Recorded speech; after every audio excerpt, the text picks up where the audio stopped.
Hello guys, এখন বাজে 11টা 10। আমি এখন যাব মঙ্গলকোট ব্লক।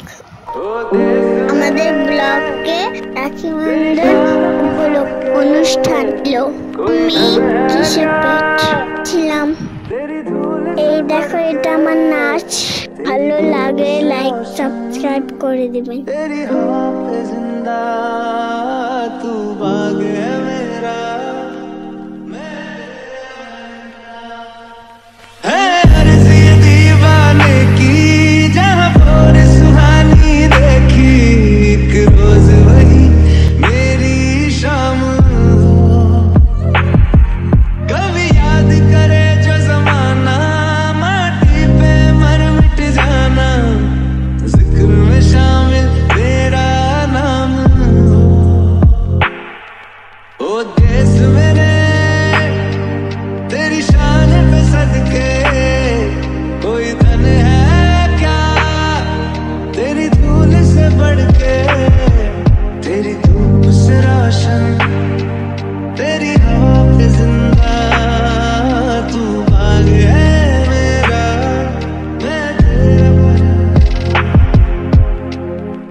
এই দেখো, এটা আমার দিদি আমার দাদাকে রাখি পড়েছে।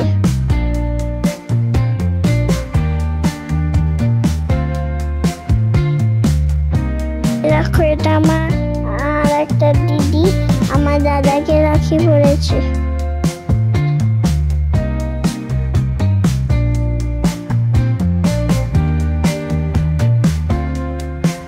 সবার শেষে আমি পড়েছি।